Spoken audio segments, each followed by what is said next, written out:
Pregnant wife gives birth alone, billionaire husband is now filled with regret. There's a thin line between love and loss, trust and betrayal. Some cross it by accident, others by choice. Meet Benjamin Harrington, a self-made millionaire with a mansion on the most coveted street in Beverly Hills, a fleet of luxury cars, and an astonishing net worth that sparkles like the night sky. He was certain he had it all until a single phone call changed his world forever. While Benjamin preoccupied himself with lavish dinners and high-stakes deals, his pregnant wife, Ava, reached her breaking point. With her contractions suddenly starting and no one by her side, their story unraveled in ways no one could have foreseen. Benjamin Harrington was born into modest means in rural Ohio. He grew up surrounded by fields of corn and soy, his family barely scraping by. Their small farmhouse was drafty in winter and sweltering in summer, the ancient windows rattling each time a truck drove by. From a young age, Benjamin had a strong will to create a better life for himself. He spent afternoons reading the biographies of entrepreneurs, devouring tales of those who rose from humble origins to unimaginable success. Names like Andrew Carnegie, John D. Rockefeller, and Bill Gates peppered the pages of his notebooks, scrawled in his determined handwriting. His father, Theodore Harrington, worked at a local factory, operating heavy machinery that rumbled and hissed like a restless beast, while his mother, Caroline Harrington, did her best to put meals on the table with careful budgeting. They loved Benjamin, but they were wary of his big city ambitions. "You'll lose your soul out there," Theodore would warn him, wiping his broad hands on his grease-stained overalls. Benjamin would only smile, eyes shining with the conviction of a dreamer. By the time Benjamin turned 18, he had already won a partial scholarship to study business at a prestigious college in New York. Using every penny he and his parents could scrape together, plus student loans, he embarked on a relentless journey of self-discovery and ambition. He excelled in his finance classes and found part-time work at an investment firm, quickly catching the eye of mentors who recognized his fierce intelligence. The boy from Ohio, it seemed, was poised for bigger things. After graduation, Benjamin was recruited by a hedge fund on Wall Street. Here, he quickly amassed a reputation for fearlessness. The roaring markets, late-night coffee binges, and high-stakes trades fueled him like adrenaline in the veins. Soon, he was making impressive gains, and his personal portfolio ballooned beyond his wildest dreams. He decided to step away from corporate life to start his own private equity firm, Harrington Holdings. At only 28, he was already featured in Forbes, rubbing shoulders, at least in print, with financial giants. As his wealth grew, so did his circle of acquaintances. He found himself invited to gala dinners with celebrities, philanthropic events featuring the likes of Warren Buffett, and glamorous art auctions where millions changed hands in the blink of an eye. During one such extravagant function in Los Angeles, Benjamin met Ava Stanford. Ava was different from the typical socialites that graced these events. She had grown up in the Midwest, just like him, raised by a single mother, Elizabeth Stanford, who worked tirelessly as a nurse. Ava had moved to Los Angeles in her early 20s, hoping to establish her own interior design business. Unlike many in that circle, she was unpretentious, charmingly candid about her struggles, and unabashedly proud of her mother's sacrifices. She found the city superficial, but it was where opportunity resided. Her dream to design luxurious interiors for high-end hotels and homes. When Ava first locked eyes with Benjamin at a glitzy Hollywood fundraiser, it was as though a silent bridge formed between them. Both recognized a piece of themselves in the other, Midwestern resilience and a hunger for a better life. Their courtship was swift, passionate and surprisingly grounded. They talked more about their shared values and challenging upbringings than about the swirling extravagance around them. Within a year, Benjamin proposed. The ring was a dazzling solitaire diamond, rumored to cost more than most people's annual salaries. Ava accepted with trembling hands and eyes filled with tears. It felt like the best decision she'd ever made after all. She loved him deeply, and he, by all accounts, adored her. For the first few years of their marriage, they were the picture of a golden couple. They lived in a contemporary mansion in Beverly Hills that Ava had decorated with subtle elegance. Instead of gaudy displays of wealth, Ava used warm, neutral tones and thoughtfully placed statement pieces. Celebrity guests raved about her interior design talents, and soon Ava's modest business began drawing an exclusive clientele. Meanwhile, Harrington Holdings soared to new heights. As time passed, though, the glimmer of their honeymoon period faded beneath the weight of real-life pressures. Benjamin's obsession with expanding his empire grew ever more consuming. The once tender, attentive man who'd hold Ava's hand and listen to her every word, began spending more and more nights at the office, or worse, in foreign countries, striking deals that would further swell his fortune. Ava's design business also demanded her time, but she tried to keep a balanced schedule, reserving weekends for relaxation and connecting with her husband. Benjamin, however, gave no such courtesy. He worked relentlessly, chasing bigger deals, forging new alliances, and hosting lavish events for potential investors. The emotional distance between them widened. On the rare evenings when Benjamin came home for dinner, he was often distracted. A flurry of phone calls, text messages, and urgent emails pulled him away from every conversation. Ava felt she was turning into a mere adornment in his life, an accessory he trotted out for public appearances, but neglected behind closed doors. In their 4th year of marriage, Ava discovered she was pregnant. Her heart soared. She dreamed of the warmth a child would bring to their relationship. This, she believed, would be the turning point. She pictured Benjamin, once so caring and supportive, reconnecting with his gentler nature to become a devoted father. When she broke the news, Benjamin's initial reaction was one of stunned silence. Then, slowly, a grin formed across his face, and he enveloped her in a hug that felt strong and reassuring. Yet over the next few months, that brief glimpse of excitement waned. Benjamin's business deals loomed larger than ever, especially after he was introduced to the reclusive billionaire investor, Dmitry Novikov, rumored to manage $1 trillion fortune through a secretive network of holding companies. Securing an investment from Novikov would catapult Harrington Holdings into the stratosphere of global finance. To Benjamin, this was a once-in-a-lifetime opportunity, and he poured every ounce of energy into sealing that deal. He flew to Geneva, Dubai, Hong Kong, and Berlin, chasing Novikov's elusive presence. While Benjamin circled the globe, Ava felt her belly grow, and with it, her loneliness. She tried to schedule routine checkups.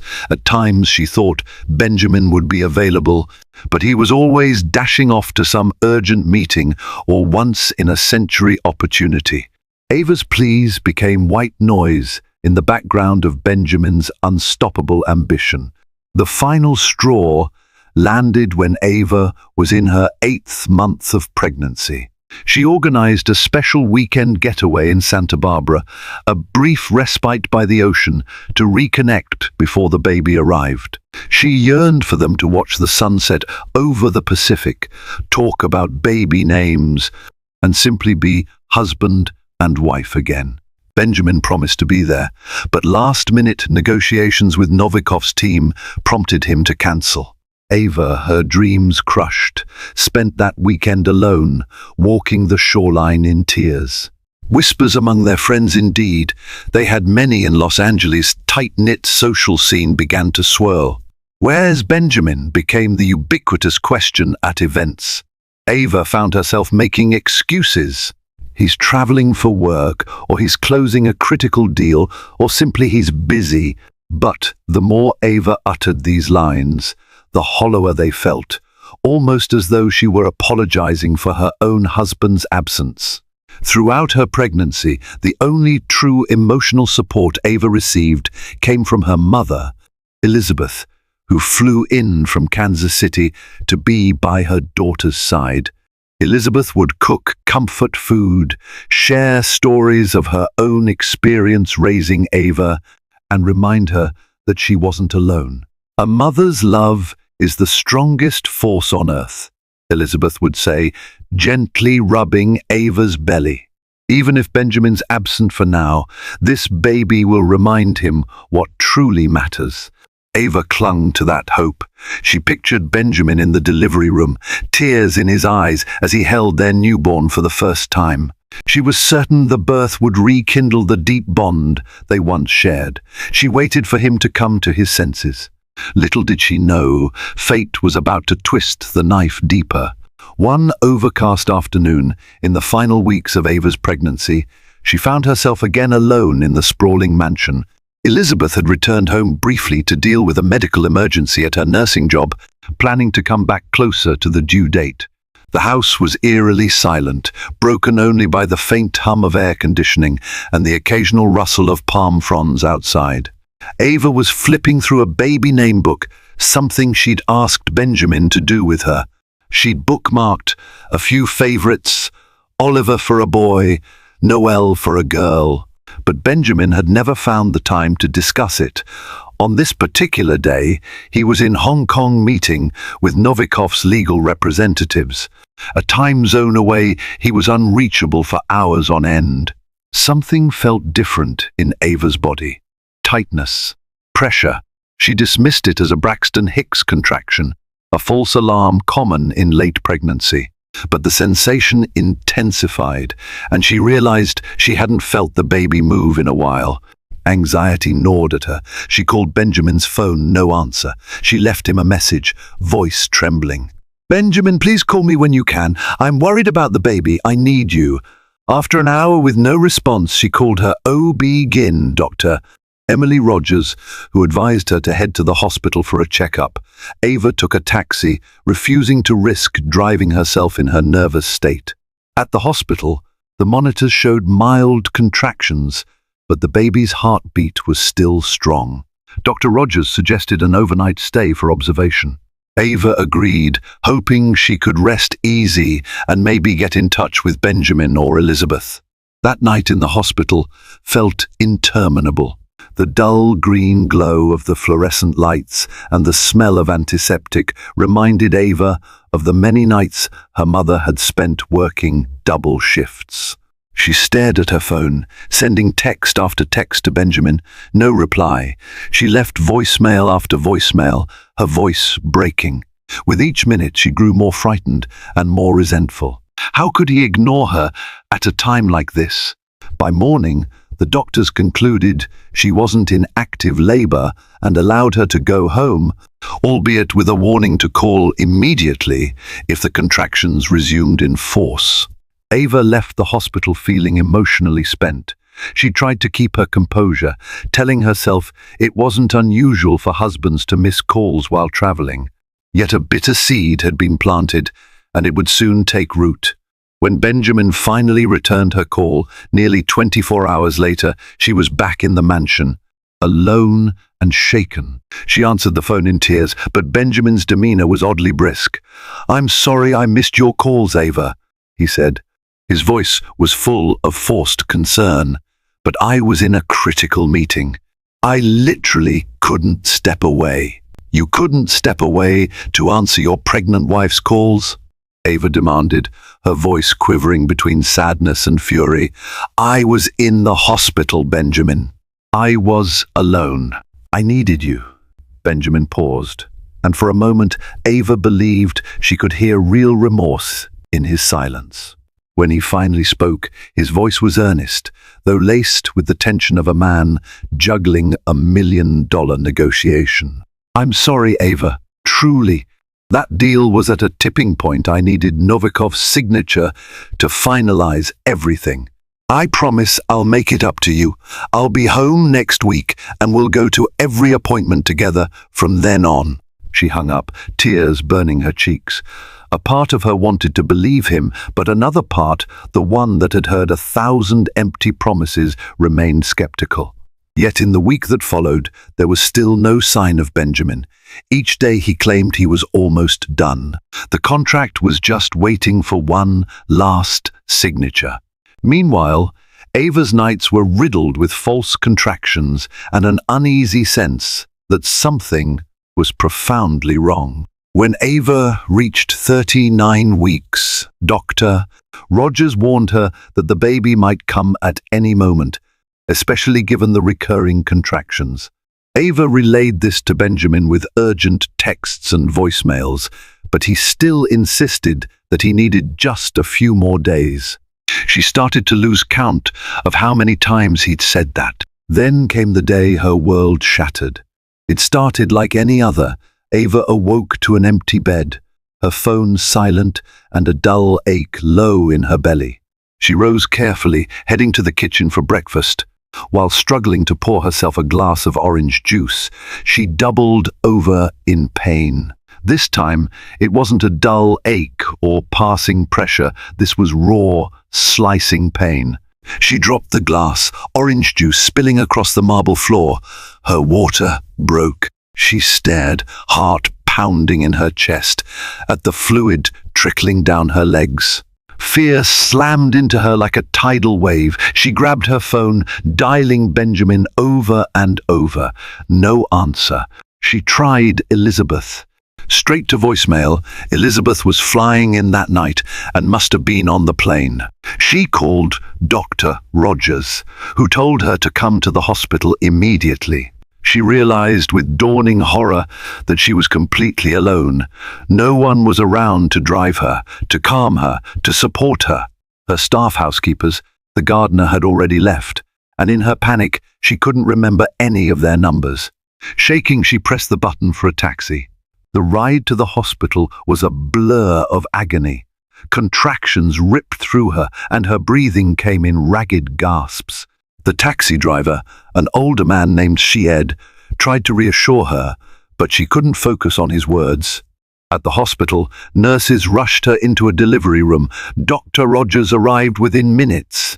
Ava moaned in pain, calling out for Benjamin in delirious desperation. She looked around, half-crazed with contractions, seeing the stark white walls and bright surgical lights. Tears streamed down her face.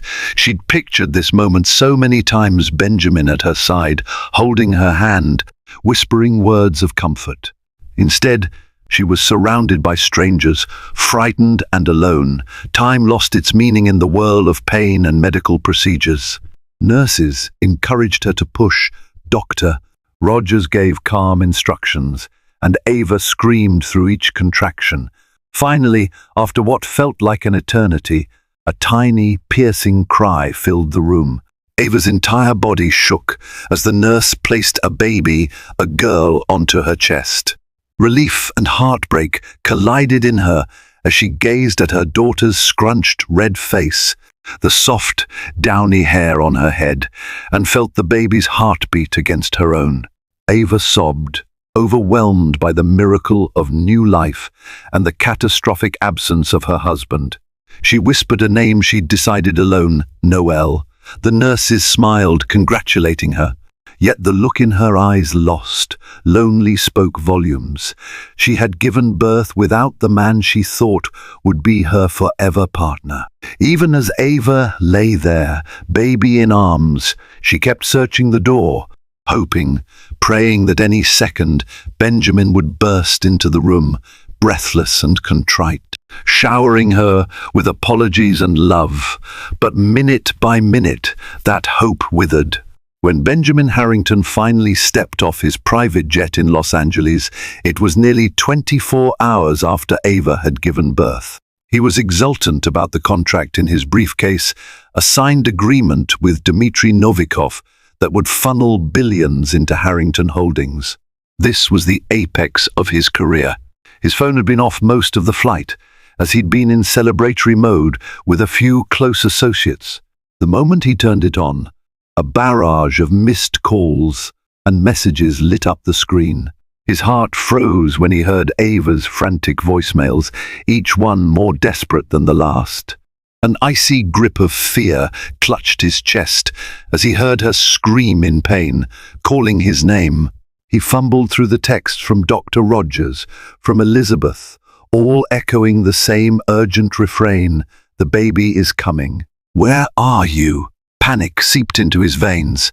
He raced to the hospital, telling his driver to ignore every traffic light. Guilt gnawed at him, mixing with dread, as he wondered if he'd already missed everything. When he reached the maternity ward, he found a night nurse who recognized Ava's name. She gave him a cold, disapproving glance.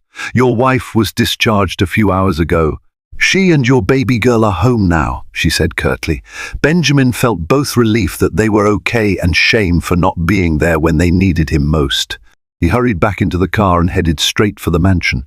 The press of triumph he'd felt upon landing had evaporated, replaced by a knot of anxiety. He arrived to a deafening quiet. Usually, staff would greet him, but he'd given them the day off in his arrogance, thinking he'd be home late. The mansion's elegant corridors felt cold and cavernous. As he made his way to the master bedroom, a faint light glowed from the partially open door. He entered to find Ava propped up in bed, cradling a tiny bundle. Her face was pale, her hair disheveled, eyes rimmed with exhaustion. Elizabeth stood at the bedside, arms crossed, glaring at Benjamin as though he were a trespasser. For a moment, he stood rooted to the spot, overwhelmed by the sight of his wife and newborn daughter. "Ava," he whispered, voice trembling. Ava's eyes lifted, dull with weariness. Tears gathered at the corners, but her expression was not one of joy or relief. It was raw heartbreak. She looked at him as though she were seeing a stranger. "You missed it," she said hoarsely, her voice cracking with unspoken pain. "She's here, Noelle Harrington." She lightly patted the baby's back, and the child made a soft cooing sound. Benjamin approached the bed with caution, as if stepping onto a minefield. He tried to reach out and touch Noelle's tiny hand. Ava didn't stop him, but she offered no warmth either. The baby's skin was incredibly soft, and her fingers wrapped instinctively around one of his. In that breathtaking moment, Benjamin felt a surge of paternal love unlike anything he'd known. But it was accompanied by a tidal wave of regret that threatened to drown him. "I'm so sorry," he choked out, looking from the baby's face to Ava's. "I was trapped in negotiations, and Elizabeth's voice cut through his excuses, sharp and unyielding. "Stop. Ava screamed your name in that hospital. She begged for you to be there. Where were you? Closing another deal? Adding zeros to your bank account while she gave birth alone?" Benjamin's cheeks burned with shame. "I should have been here," he conceded, voice trembling. "I know I messed up." Ava's exhaustion flared into anger. "It's always about your business. Everything else, our child, feels secondary. I've made excuses for you for years, hoping you'd change. But you never did, Benjamin." Her voice rose, each word a dagger of betrayal. He sank onto the edge of the bed, head in his hands. He tried to think of a defense, but all that came to mind were hollow justifications. The fact was inescapable. He'd missed the birth of his own child, the most intimate and precious moment he and Ava could have shared. That night, Benjamin stayed awake in a chair by the bedroom window, watching Ava and the baby from a distance. He felt like an outsider, a guilty spectator to the life he had destroyed. Ava hardly looked at him. Elizabeth provided all the support and care Ava needed, occasionally casting furious glances his way, as if to remind him of his colossal failure. In the morning, Ava allowed him to hold Noelle for a few minutes, but the moment felt forced, overshadowed by the tension in the room. Over the next few days, nurses and postpartum checkups brought some relief. But each time the conversation turned to the baby's delivery or Ava's health, Benjamin was reminded of his absence. The gnawing guilt consumed him. To make matters worse, pictures and announcements began to circulate among their social circle, many of whom were stunned by the rumor that Ava had delivered with no one by her side. Gossip swirled that Benjamin Harrington, the unstoppable tycoon, was too busy to show up at the birth of his daughter. Even old high school friends from Ohio reached out, perplexed and disapproving. One afternoon, as Elizabeth was about to leave for the airport, her job wouldn't allow for an extended stay. She cornered Benjamin in the living room. The polished marble floors and chandelier overhead did nothing to soften her glare. "I'm going back to Kansas City," she said, "but if you have any shred of decency left, you'll put your wife and daughter above everything else." "Money can't buy back what you missed, Benjamin. But maybe you can try to salvage what's left." He swallowed hard. "I will, Elizabeth. I promise." She nodded tersely, then turned and left. The echo of her footsteps lingered in the grand foyer, underscoring the emptiness that had crept into this once envied home. Benjamin knew he had to prove himself. Words no longer sufficed. Yet he also knew that pulling away from his business, his life's work, would be painful. Harrington Holdings was on the brink of a seismic expansion, courtesy of Novikov's investment. Even so, every time he locked eyes with Ava and saw her distant gaze, he felt a pang in his chest, as if a piece of his soul had been carved out and discarded.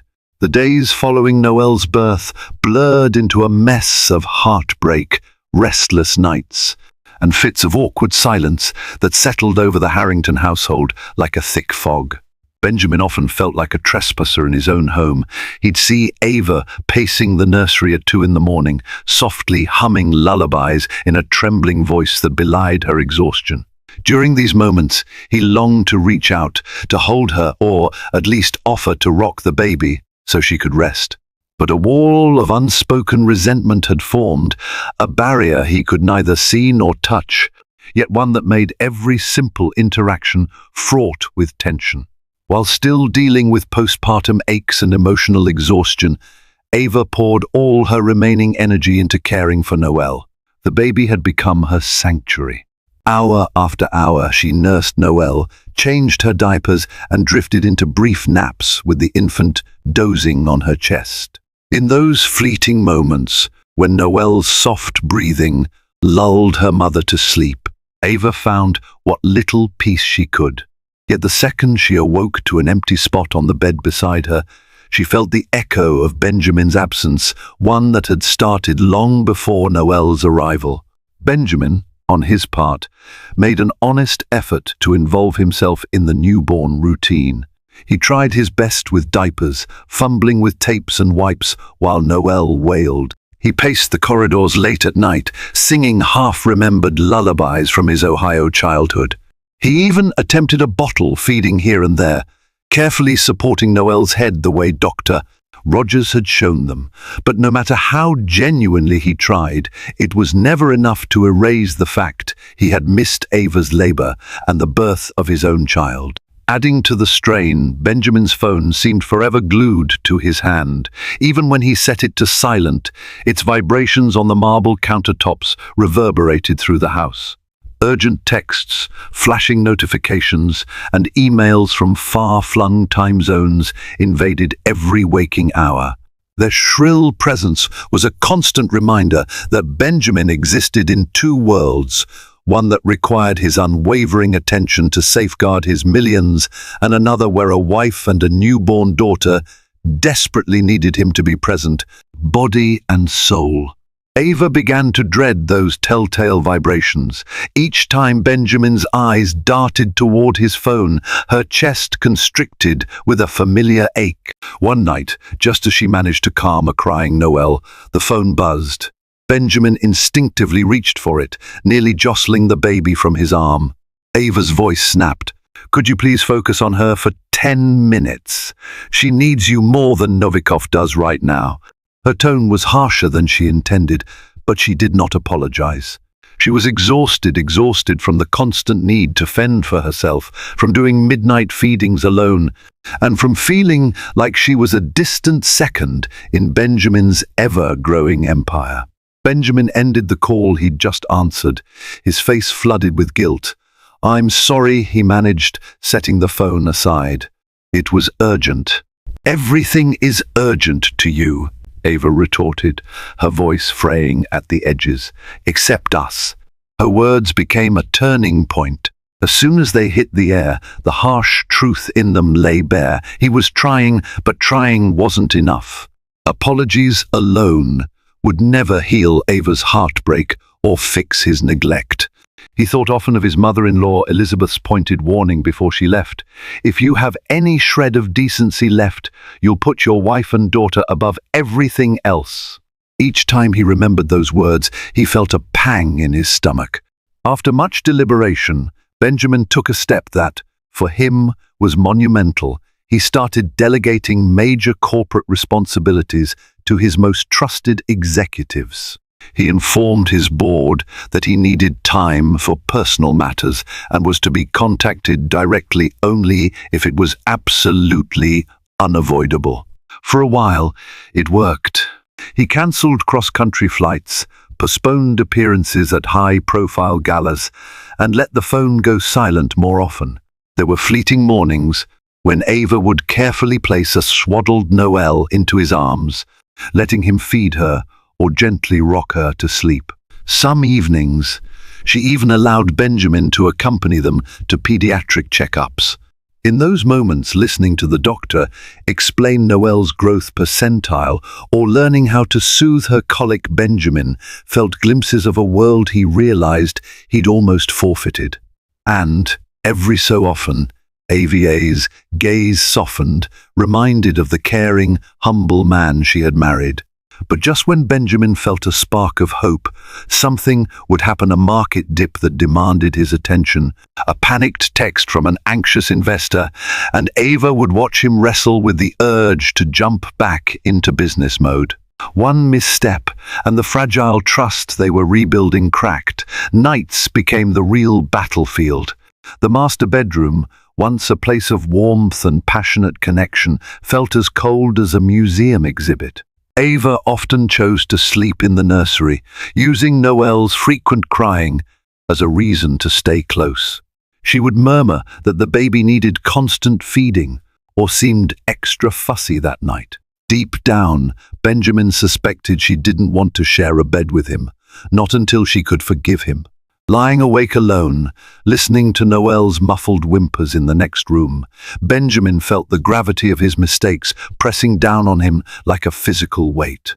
The mansion itself began to lose the vibrant touches that Ava had once so lovingly infused. Fresh bouquets of lilies and gardenias in the foyer turned into wilted flowers tossed in the trash. The scented candles she used to light in the evenings gathered dust on the shelves. The staff, usually friendly and chatty, moved quietly through the halls with eyes averted, as if afraid to upset their employers more than they already were. A heavy atmosphere of uncertainty clung to every corner. Despite the tension, Benjamin clung to a slim hope that public celebration might ease their private grief. He decided to plan a small reception to introduce Noelle to their closest friends, a gentle way. He imagined to dispel rumors about his absence at the birth and to bring a spark of joy back into the house. He limited the guest list to about 20, inviting old friends from Ohio, some of Ava's design clients who had grown dear to her, and a handful of his business associates who had known him since the early days of Harrington Holdings. On the morning of the gathering, a private catering team arrived, filling the once quiet mansion with the aromas of gourmet pastries and seared salmon canapes. Pastel balloons were arranged along the staircase, and tables were covered with fine linen cloths, topped with delicate floral centerpieces. Soft instrumental music played from hidden speakers. The setting was picture-perfect, yet the tension in the air was as sharp as broken glass. Ava emerged from the nursery wearing a simple ivory dress. Her hair was loosely pinned up, but anyone who looked closely could see the weariness etched into her eyes. She held Noelle protectively, the baby swaddled in a light pink blanket. Despite outward appearances, Ava felt painfully exposed. This party was, in part, a performance aimed at smoothing over a very real rift. Still, she smiled politely as guests trickled in, congratulating her and cooing over Noelle. Benjamin was the consummate host, greeting people at the door with a warm handshake and ushering them to the buffet. Yet each time he locked eyes with Ava across the room, he sensed her guarded distance. She entertained polite small talk with the guests who gathered around her, but any genuine laughter or joy was forced, as fragile as a porcelain figurine balanced on a precarious edge. Some guests tried to mask their curiosity with bright compliments. Others were less discreet. They whispered, wide-eyed, about the rumors, the millionaire husband who missed the birth, the pregnant wife left alone to drive herself to the hospital. These murmurs reached Ava's ears throughout the evening, validating every hurt she'd endured. Still, she clutched Noelle tightly and forged on with tight smiles, nodding politely when acquaintances praised her strength and resilience. In a corner of the living room, an old friend from Benjamin's high school days, Marcus O'Neill, waited for a moment to speak to him in private. Eventually, he found Benjamin by the champagne fountain, swirling a glass nervously. Marcus approached with an uneasy smile. "Congrats on everything," Marcus began, lifting his own glass in a half-toast. "But rumor has it you weren't in the room when Ava gave birth. Is that?" Benjamin's throat clenched. He swallowed hard, then nodded. "I was away. I regret it more than you'll ever know." Marcus sighed, shaking his head. "I remember how you used to say you'd never let money run your life, that you'd be different from those cutthroat corporate suits. Don't let success ruin the best parts of yourself, man." Once you cross that line, Benjamin had no response, only shame. He sipped his champagne, avoiding eye contact. Just then, Ava passed by with Noelle, overhearing enough to glean Marcus's meaning. An anguished expression flickered across her face. She continued walking, but the damage was done. Each time someone mentioned Benjamin's absence, it was like pouring salt on an open wound. As the afternoon progressed, Olivia Martinez, Ava's longtime friend and confidant, cornered Benjamin near the buffet, laden with mini quiches and fruit tarts. Her voice was low, her gaze unwavering. "She loves you," Olivia said matter-of-factly, "but she's hurting, and she feels alone." "You do see that, right?" Benjamin's shoulders sagged. "I see it," he said, glancing toward where Ava stood by the window, absently rocking Noelle in her arms. "I just don't know how to fix what I've done." Olivia softened. "Start by being there, really there. She's not asking for miracles, just your presence. Every time you let the phone call you away, it cuts a little deeper." With that, Olivia gave him a sympathetic pat on the shoulder before guiding another guest to the dessert table. Benjamin stood rooted to the spot, feeling simultaneously exposed and despairing. Everything he'd worked so hard to acquire, this mansion, the business success, the mountain of wealth, seemed utterly meaningless if he couldn't mend the bond with Ava and be the father Noelle deserved. Gradually, guests began to trickle out with gentle hugs and well wishes. Ava, growing weary of forced smiles, slipped away to the nursery before the last car had even pulled out of the driveway. She didn't say goodbye to Benjamin, nor did she invite him to join her. She simply left him to deal with the awkward final farewells. As the last vehicle disappeared down the long gated driveway, Benjamin stood on the front steps, gazing at the Beverly Hills skyline. The luminous city lights twinkled in the distance, once a symbol of his ascent from rural Ohio to high society. Now, each glittering bulb seemed like a silent rebuke, taunting him for failing to protect the things that mattered most. He re-entered the house and found it eerily quiet. Wrapping up the last of the uneaten food, the catering staff offered polite nods before departing. Balloons still bobbed listlessly in the foyer, and pastel confetti sparkled half-heartedly on the marble floor. But the atmosphere was stifling, a grand display of wealth that no longer held any joy. He headed to the nursery, knocking gently. Ava was sitting in a rocking chair, Noelle asleep in her arms. She barely acknowledged him, her gaze fixed on the baby's tiny face. Benjamin could see the tear tracks on Ava's cheeks and felt a stabbing ache in his chest. He wanted to say something, to apologize yet again, but realized the weight of words had worn thin. That night, he walked the empty halls alone. By the time he reached the master bedroom, the reality of his life felt almost too heavy to bear. He had built an empire to ensure comfort and security, but at what cost?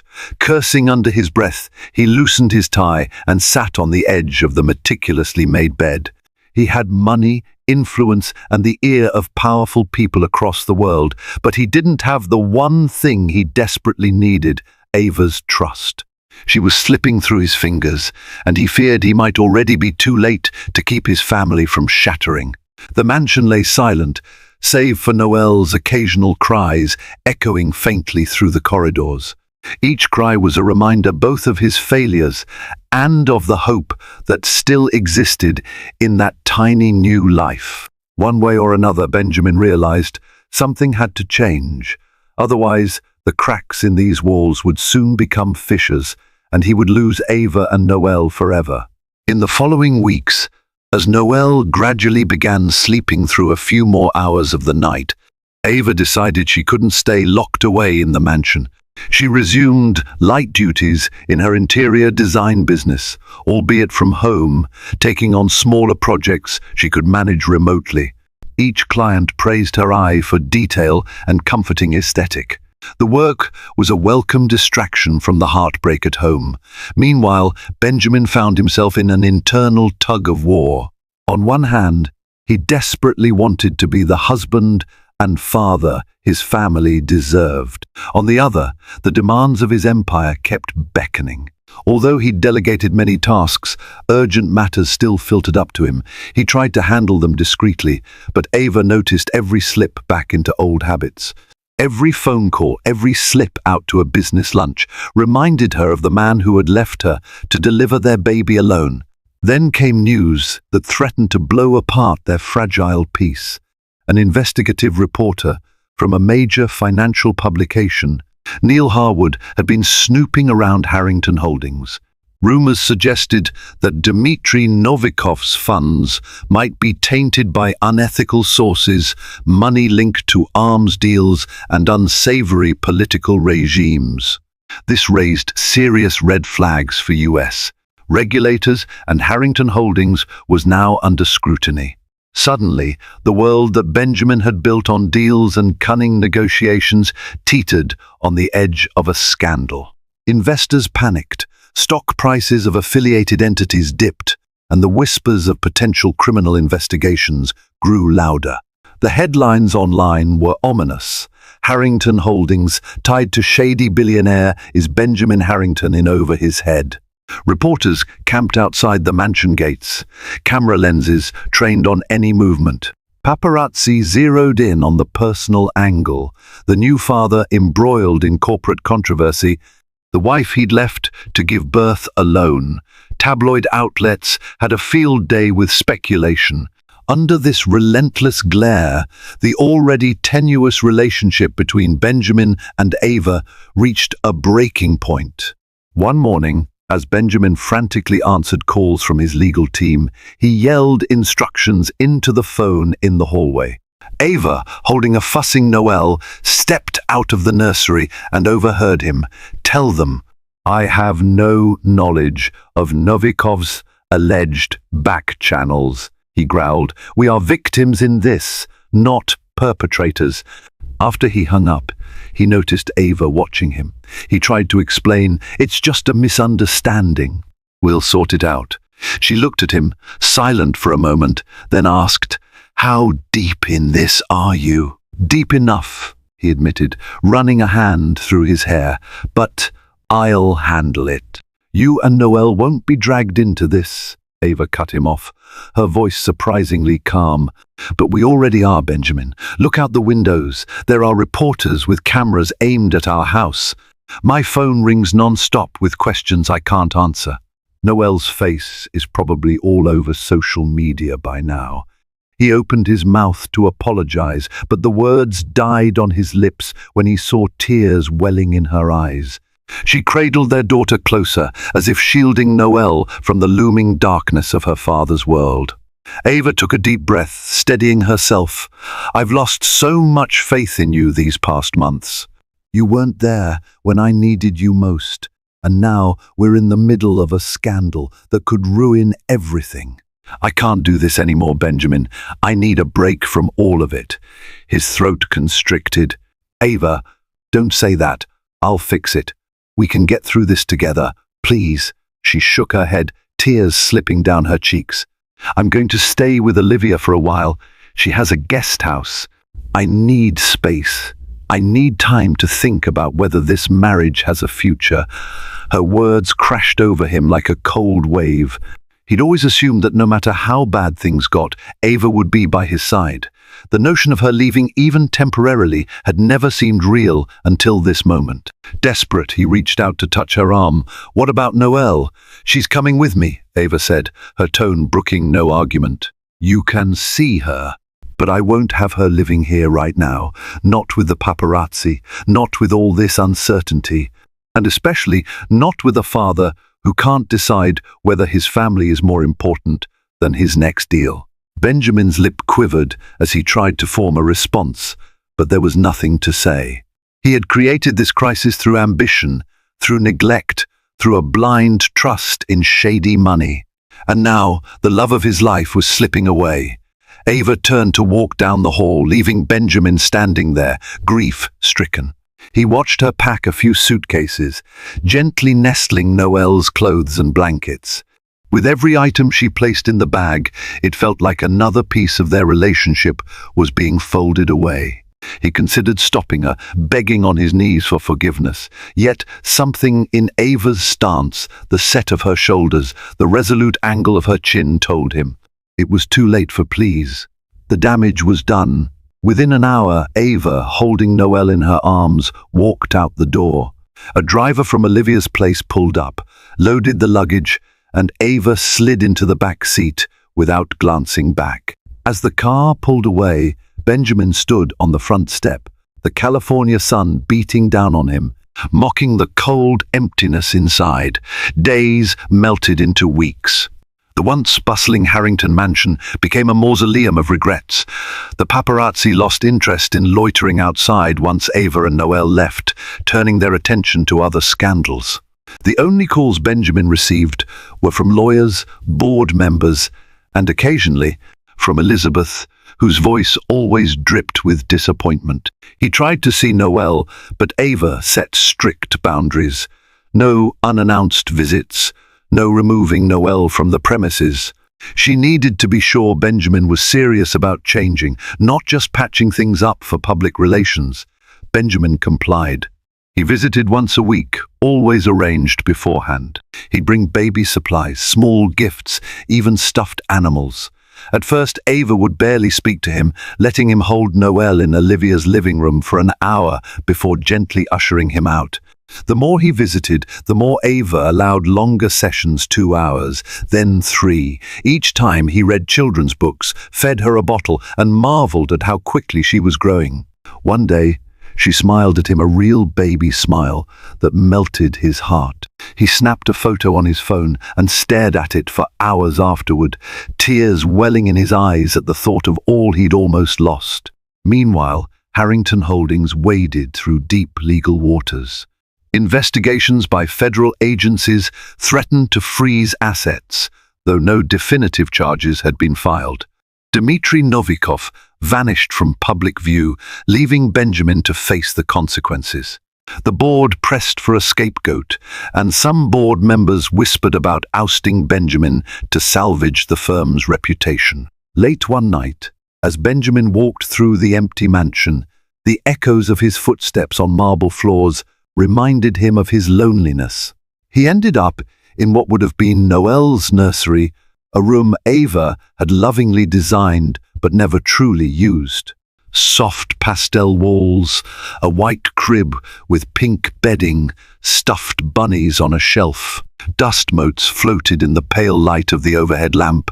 Benjamin sank into the rocking chair, remembering the day Ava had put it there, telling him she envisioned rocking their baby while he read them bedtime stories. He closed his eyes, tears burning behind his lids. He saw a vision of Ava smiling, 8 months pregnant, teasing him for being clueless about baby gear. He remembered how her laughter lit up the entire house. Now, that laughter was gone, replaced by an aching silence that suffocated him. "This was all for you," he murmured, as if Ava or Noelle could somehow hear him in the still air. "I wanted to build an empire so you'd never worry about anything. I didn't realize I was leaving you behind." He spent hours there, wrestling with his remorse, listening to the clock tick away the seconds of a life he'd squandered. Determined to change, Benjamin made a bold decision. He convened an emergency board meeting and announced his temporary resignation as CEO. He explained that he needed to focus on his personal life and assist the legal team full-time in sorting out the Novikov matter. A stunned silence followed before the board members finally voted to appoint an interim leader. It was a humiliating moment for a man who had been the unstoppable engine of Harrington Holdings, but for once, Benjamin welcomed the humiliation. It felt like a step toward penance. Leaving the meeting, he placed a call to Ava. To his surprise, she picked up immediately. "I resigned," he told her quietly. "Not permanently, but for a while. I need to fix my life, Ava. You and Noelle are my life." Her voice was cautious, yet he could sense a slight softening. "Did you really?" "Yes," he said. "I know it doesn't erase anything, but I'm trying." A silence stretched between them, thick with memories and regrets. Finally, Ava said, "I see. Let's talk more when you visit Noelle tomorrow." It wasn't forgiveness, but it was an opening. He hung up, breathing a trembling sigh of relief. For the first time in weeks, a spark of hope flickered within him.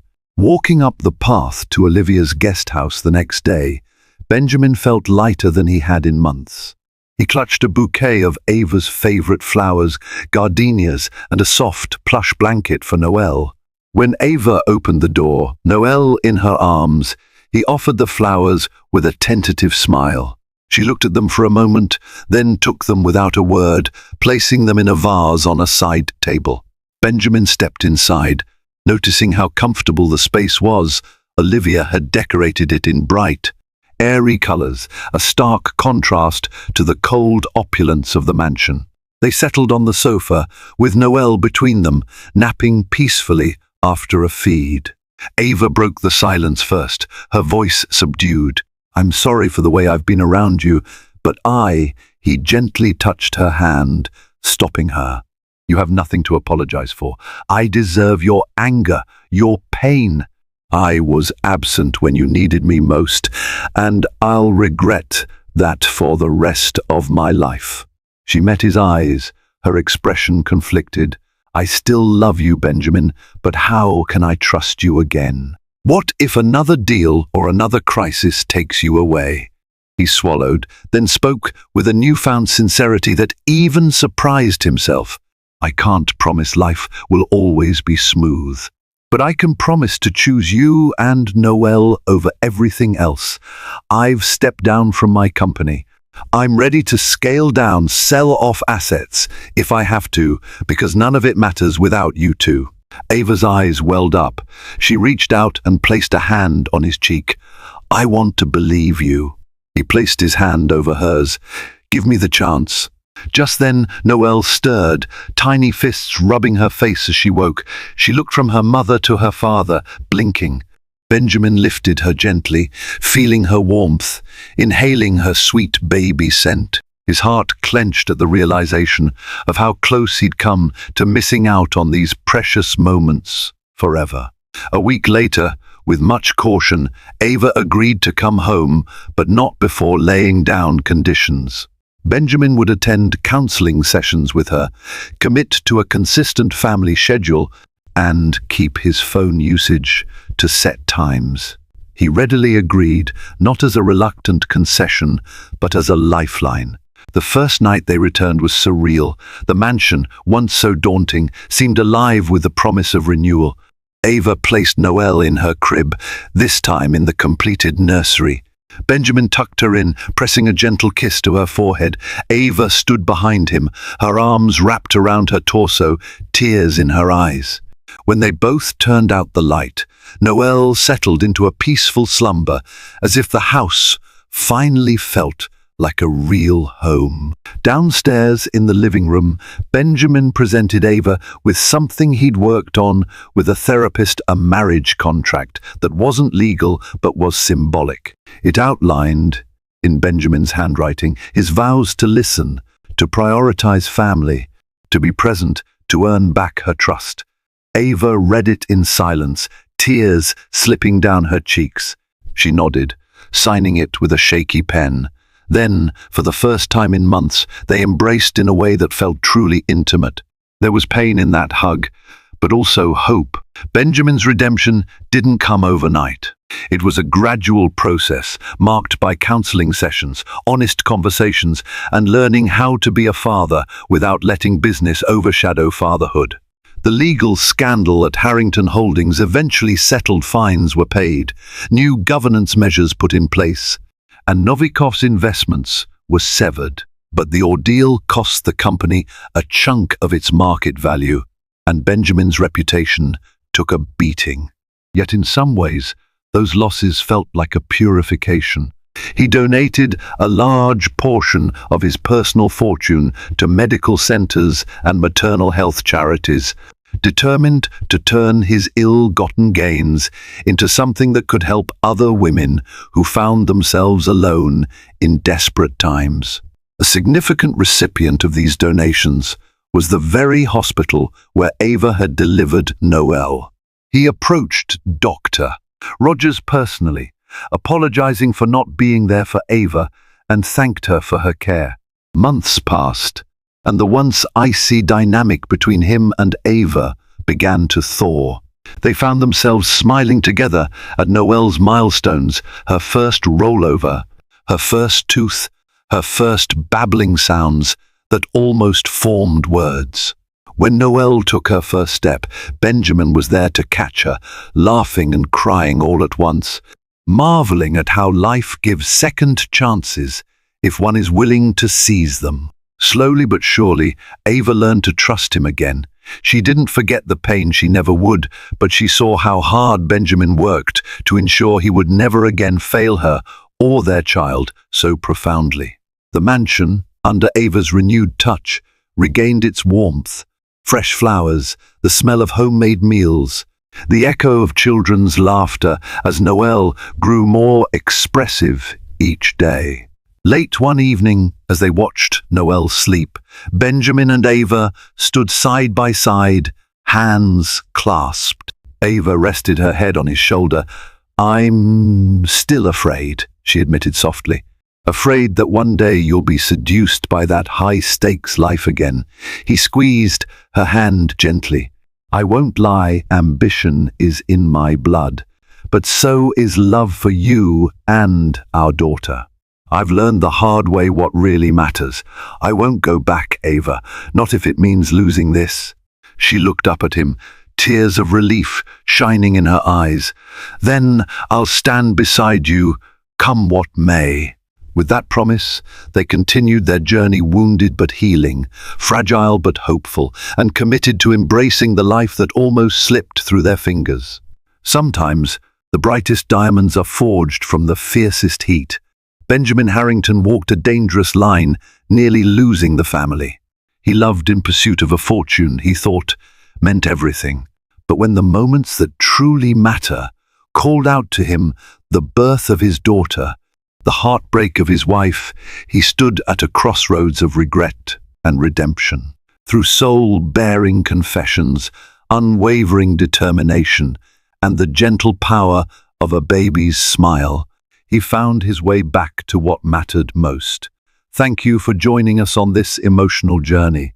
If Benjamin's story moved you, if Ava's resilience inspired you, and if Noelle's innocence reminded you of life's real treasures, please hit like, share, and subscribe. Share this video with those who need a reminder that it's never too late to rediscover what truly counts. And subscribe for more real-life dramas that remind us all of the power of love and second chances.